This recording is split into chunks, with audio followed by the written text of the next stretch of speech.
Congress party ఎన్నికలప్పటి నుంచి కూడా శ్వేతపత్రాన్ని విడుదల చేయండి అని చెప్పేసి కామెంట్ చేస్తూనే వస్తుంది.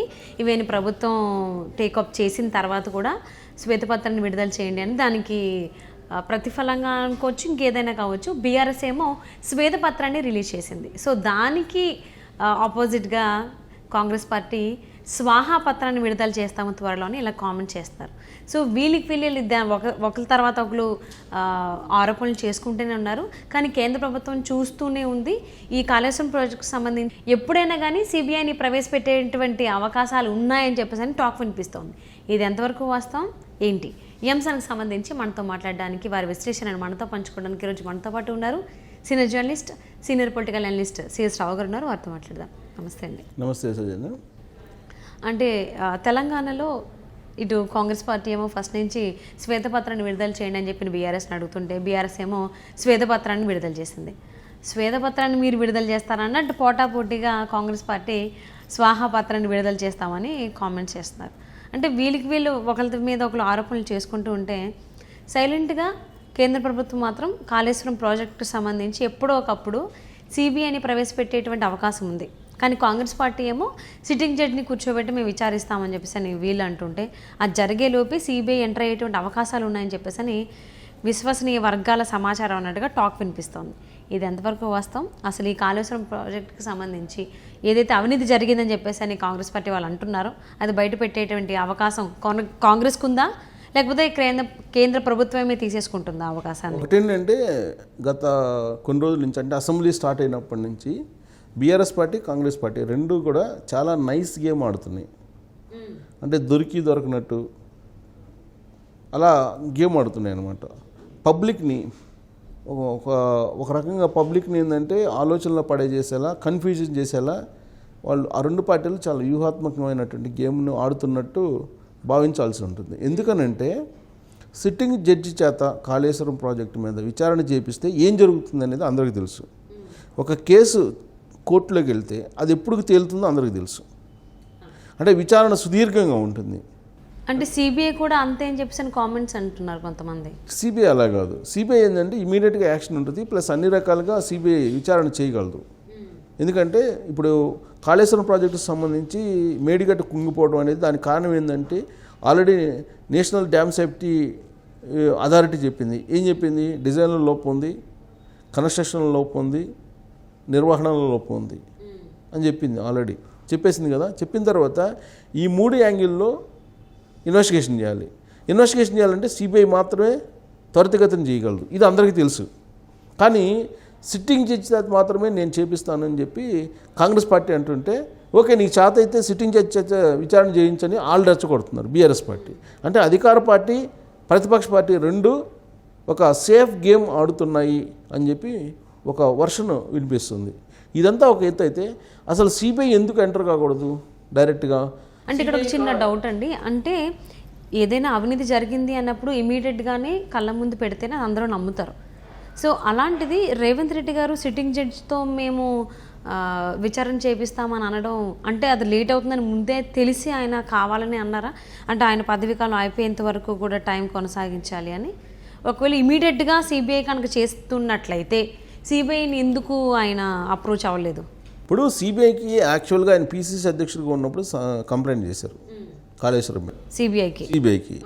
ఆయనతో పాటు కాంగ్రెస్ పార్టీకి సంబంధించిన లీడర్ బక్కా చట్సన్ అని అతను కూడా కంప్లైంట్ చేశారు. షర్మిల కూడా కంప్లైంట్ చేసింది సిబిఐకి కాళేశ్వరం గురించి. ఇలా చాలామంది కంప్లైంట్ చేస్తున్నారు కాళేశ్వరం మీద. ఎస్పెషల్లీ జిఎస్టీ 12,000 కోట్ల రూపాయలు ఎగ్గొట్టారని చెప్పి ఆధారాలతో సహా సిబిఐ దగ్గర కంప్లైంట్స్ ఉన్నాయి, ఈడీ దగ్గర కంప్లైంట్స్ ఉన్నాయి. ఈడీ సిబిఐ దగ్గర కంప్లైంట్స్ ఉన్నప్పుడు అసలు ఎందుకు సిబిఐ రంగంలో దిగట్లేదు అనేటువంటి ఒక ప్రశ్న వేసుకుంటే కనుక, దేశంలో ఉండేటువంటి రాష్ట్రాల్లో సుమారుగా 10 నుంచి 12 రాష్ట్రాలు రాష్ట్ర ప్రభుత్వం యొక్క అనుమతి లేకుండా సిబిఐ వచ్చి ఎంక్వైరీ చేయడానికి లేదు ఆ రాష్ట్రాల్లో అనేది ఒక నిర్ణయం తీసుకున్నారు. అప్పట్లో ఆంధ్రప్రదేశ్లో చంద్రబాబు నాయుడు ముఖ్యమంత్రి ఉన్నప్పుడు కూడా ఆంధ్రప్రదేశ్కి సిబిఐ ఎంటర్ కావడానికి లేదని ఒక తీర్మానం చేశారు ఆంధ్రప్రదేశ్ ప్రభుత్వం, అప్పుడు ఉన్నట్టు ఆంధ్రప్రదేశ్ ప్రభుత్వం. అలాగే కేసీఆర్ కూడా అలాంటి తీర్మానమే చేశారు కేసీఆర్ ముఖ్యమంత్రి ఉన్నప్పుడు. సో కాబట్టి నేరుగా తెలుగు రాష్ట్రాల్లో సిబిఐ ఎంటర్ అయ్యేటువంటి అవకాశాలు ఉండదు without permission from government state government. కాబట్టి స్టేట్ గవర్నమెంట్ పర్మిషన్ ఉంటేనే ఎంటర్ కావాలి అనేది ఒక నిబంధన ఉంది. అంటే 10 రాష్ట్రాలు తీర్మానం చేసుకున్నాయి. పశ్చిమ బెంగాల్ ఒకటి, అలాగే కొన్ని ఒక 10 రాష్ట్రాలు, 10 నుంచి 11 రాష్ట్రాలు ఉన్నాయి సుమారుగా. సో ఈ 11 రాష్ట్రాలు బీజేపీయేతర పార్టీల ఆధీనంలో ఉన్నాయి. సో బీజేపీ ఏం చేస్తుంది, సిబిఐని, ఈడీని తన సొంత ప్రయోజనాల కోసం ఉపయోగిస్తుంది అనేటువంటి ఒక అపవాదును ఎదుర్కొంటుంది కేంద్రంలో ఉండేటువంటి బీజేపీ. సో అందుకే ఆయా రాష్ట్రాలు ఏం చేస్తుందంటే ఆయా రాష్ట్రాలకు ఉన్నటువంటి అధికారాలు రాజ్యాంగపరంగా ఉన్నటువంటి చట్టం దీన్ని వెసులుబాటుగా తీసుకొని మా పర్మిషన్స్లోకి, మా రాష్ట్రంలోకి మా అనుమతి లేకుండా సిబిఐ ఎంటర్ కావడానికి లేదు, కేంద్ర దర్యాప్తు సంస్థ అని ఒక తీర్మానాలు చేసి. సో దీంతో ఇప్పుడు సిబిఐ కనుక ఎంటర్ కావాలంటే కనుక తెలంగాణ రాష్ట్ర ప్రభుత్వం ఏదైతే ఉందో తెలంగాణ రాష్ట్ర ప్రభుత్వం అనుమతించాలంటే ఫస్ట్ సిబిఐ ఒక రిక్వెస్ట్ పెట్టాలి. రిక్వెస్ట్ పెడితే అప్పుడు రాష్ట్ర ప్రభుత్వం తిరస్కరిస్తుందా, అనుమతిస్తుందా అనేది తర్వాత వర్షన్. అసలు ఇదంతా లేకుండా అసలు సిబిఐకే డైరెక్ట్గా రాష్ట్ర ప్రభుత్వం లెటర్ రాయొచ్చు కదా. సిబిఐకి లెటర్ రాసి ముఖ్యమంత్రి హోదాలో రేవంత్ రెడ్డి లెటర్ రాసేస్తే ఇమీడియట్గా సిబిఐ వచ్చేసి రంగంలో దిగి విచారణ జరుపుతుంది. విచారణ జరిగితే డే 1 నుంచి మీకు ఎవరైతే అక్రమార్కులు ఉన్నారో, ఎవరైతే అవినీతి పరులు ఉన్నారో వాళ్ళు విచారణను ఎదుర్కోవాల్సి వస్తుంది. నిజంగా చేయాలనుకుంటే ఆ విధంగా చేయాలి. అంటే నమ్మకం లేదా సిబిఐ మీద రేవంత్ రెడ్డి గారికి?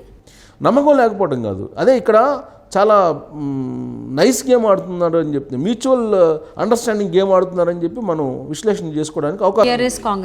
బీఆర్ఎస్ పార్టీ, కాంగ్రెస్ పార్టీ చాలా నైస్గా గేమ్ ఆడుతున్నాయి. ఎలక్షన్ మేనిఫెస్టోలో కూడా సిట్టింగ్ జడ్జి చేత విచారణ జరిపిస్తాం అని చెప్పి అన్నారు తప్పితే సిబిఐ చేత అని చెప్పి అనలేదు.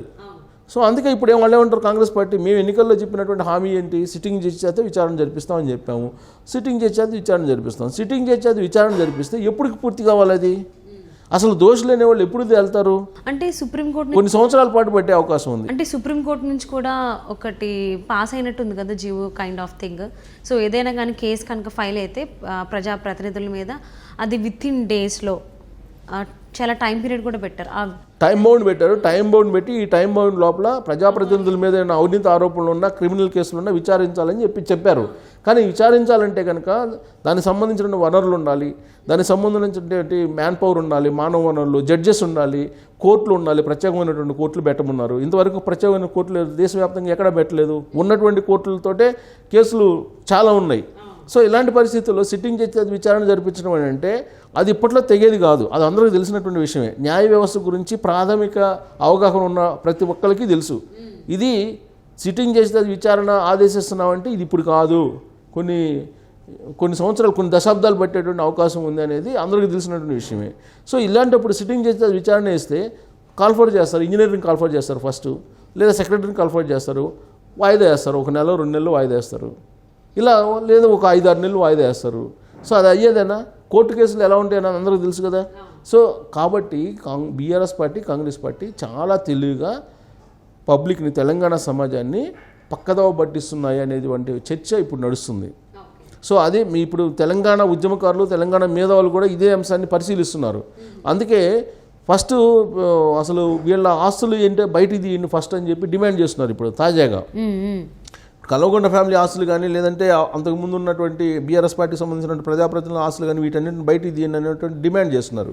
సో ఆ డిమాండ్కి కాంగ్రెస్ పార్టీ స్పందించి కాంగ్రెస్ పార్టీలో ఉండేటువంటి కొంతమంది ఏమంటున్నారంటే ఇప్పుడు మేము స్వాహాపత్రాలను విడుదల చేస్తాము అని చెప్పి చెబుతున్నారు. సో అవి విడుదల చేసేటువంటి అవకాశం ఉంది. ఇప్పటివరకు మనం శ్వేతపత్రాలను చూసాం. ప్రభుత్వం వైపు నుంచి గత 10 ఏళ్ళుగా ఏమేం చేశారు వాళ్ళు, బీఆర్ఎస్ పార్టీ అనేది విడుదల చేశారు అసెంబ్లీ వేదికగా. అసెంబ్లీ బయట శ్వేతపత్రాలను విడుదల చేశారు బీఆర్ఎస్ పార్టీ. శ్వేతపత్రాలను ఎందుకు విడుదల చేశారు వాళ్ళు? కాంగ్రెస్ పార్టీ విడుదల చేసినటువంటి శ్వేతపత్రాలు అబద్ధము, అది ఆంధ్రాకు సంబంధించినటువంటి ఆర్థికవేత్తలు, ఆంధ్రాకు సంబంధించిన ఇంజనీర్ల చేత తయారు చేసినటువంటి రిపోర్ట్స్ అవి శ్వేతపత్రాలు, కాబట్టి వాటి తప్పు ఉందని చెప్పేసి ఈ శ్వేతపత్రాలని పేరు పెట్టి ఆయన ఏం చెప్పాడు, కేటీఆర్ ఏం చెప్పాడు, మేము అసలు అప్పులు 6 లక్షల కోట్లు పైగా ఉందని చెప్పారు. అది శుద్ధాబద్ధం. 3 లక్షల కోట్లు మాత్రమే ఉంది. ప్లస్ 3 లక్షల కోట్లు మేము అప్పు తీసుకొని 50 లక్షల కోట్ల సంపదను మేము క్రియేట్ చేసాము, మేము ఎస్టాబ్లిష్ చేసామని చెప్పారు. అంటే 10 ఏళ్లలో 3 లక్షల కోట్లు కాస్త 50 లక్షల కోట్లు అయిందని చెప్తున్నారు ఆయన. అంటే ఇంతకన్నా పెద్ద ఆశ్చర్యం లేదు. అసలు 3 లక్షల కోట్లు 50 లక్షల కోట్లు 10 ఏళ్లలో అయింది అని అంటే బహుశా ఏ బిజినెస్ కూడా అంత కాదు. మరి అన్ని కోట్లు ఉన్నప్పుడు తెలంగాణ రాష్ట్రం అప్పుల్లో ఉంది అప్పుల్లో కూరుకుపోతుందని కామెంట్స్ ఎందుకు చేసింది ఇంతకుముందు బీఆర్ఎస్ పార్టీ? చేయడానికి కాంగ్రెస్ పార్టీ ఇచ్చినట్టు వారు హామీలని నెరవేర్చకుండా తప్పుదోవ పట్టడానికి ఆర్థిక పరిస్థితి బాగలేదని చెప్పి ఎగ్గొట్టేటువంటి ప్రయత్నం చేస్తుందని చెప్పి బీఆర్ఎస్ పార్టీ వాళ్ళు చెప్తారు. ఈవెన్ బీఆర్ఎస్ పార్టీ నుంచి కూడా ఒకనొక టైంలో విన్నాం కదా, తెలంగాణ కొంచెం అప్పుల్లో ఉంది, కొంచెం 7 లక్షల కోట్లు ఉందని చెప్తున్నారు. మీరు ఇప్పుడు 50 లక్షల కోట్లు తీసుకొచ్చాం, 50 లక్షల కోట్లు సంపద సృష్టించాము, మేము 3 లక్షల కోట్లు అప్పు తీసుకున్నాము, నిజమే. దానికి తగిన విధంగా 50 లక్షల కోట్ల సంపదని మేము సృష్టించామని చెప్తున్నారు. ఇన్ఫ్రాస్ట్రక్చర్ కానీ ఏదైతే 50 లక్షల కోట్ల రూపాయలది ఇన్ఫ్రాస్ట్రక్చర్ సృష్టించాము, వర్త్ ఉంది అని చెప్తున్నారు. నిజంగా అది కనుక అయితే ఏ బిజినెస్లో ఉండదు.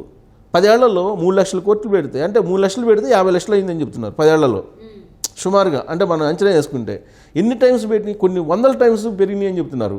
సో అది ప్రభుత్వం ఇప్పుడు డిఫెండ్ చేయాలి. ప్రభుత్వం అందుకే ఇప్పుడు ఏం చేస్తుంది, ఇప్పుడు స్వాహాపత్రాలు విడుదల చేస్తామని చెప్పి అంటున్నారు. స్వాహాపత్రాలు ఏంటి?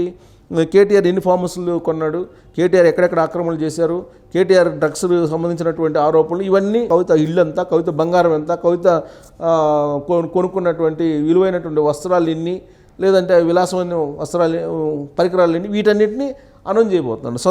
సంతోష్ లిస్టు తీస్తారు. సో స్వాహాపత్రాలను త్వరలో రిలీజ్ చేసేటువంటి అవకాశం ఉంది కాంగ్రెస్ పార్టీ అని చెప్పి తెలుస్తుంది. అంటే ఈ స్వేద కానీ స్వాహ కానీ ఈ పత్రాలన్నీ కూడా కాలయాపన, టైం గడిపేస్తున్నారు, చాలా నైస్ గేమ్ ఆడుతున్నారు. సో అందుకే ఇప్పుడు కేంద్ర ప్రభుత్వం కూడా చూస్తుంది, కేంద్ర ప్రభుత్వం అబ్జర్వ్ చేస్తుంది, ఈ 2 పార్టీలు ఆడుతున్నటువంటి గేమ్ ఏంటి అనేది చూస్తుంది. వాళ్ళ టైం వచ్చినప్పుడు వాళ్ళకి కనుక ఏదైనా కంప్లైంట్ వస్తే ఇమీడియట్గా సిబిఐ ఎంక్వైరీకి వచ్చేటువంటి అవకాశం ఉంది కాళేశ్వరం. లేదంటే అసలు కాళేశ్వరం ప్రాజెక్టు డిజైనే తప్పు అని చెప్పి అంటుంది కాబట్టి కేంద్రలో ఉండేటువంటి డ్యామ్ సేఫ్టీ అథారిటీ, ఈ డ్యామ్ సేఫ్టీ అథారిటీ కనుక ఒక ఫైల్ చేసేస్తే అప్పుడు సిబిఐ రంగంలో దిగేటువంటి అవకాశం ఉంది. ఒకవేళ రంగంలో దిగుతామని చెప్తే అప్పుడు రాష్ట్ర ప్రభుత్వం కూడా కాదనదు. అప్పటి వరకు బీఆర్ఎస్ పార్టీ, కాంగ్రెస్ రెండూ కూడా చాలా తెలివైనటువంటి బ్రిలియంట్ గేమ్ ఆడుతున్నాయని చెప్పి మనం అనుకోవచ్చు. ఓకే. సో అంటే కాళేశ్వరం ప్రాజెక్టుకి సంబంధించి అవినీతి జరిగింది అనేదాన్ని కాంగ్రెస్ ఫస్ట్ నుంచి చెప్పుకుంటూనే వస్తోంది. మరి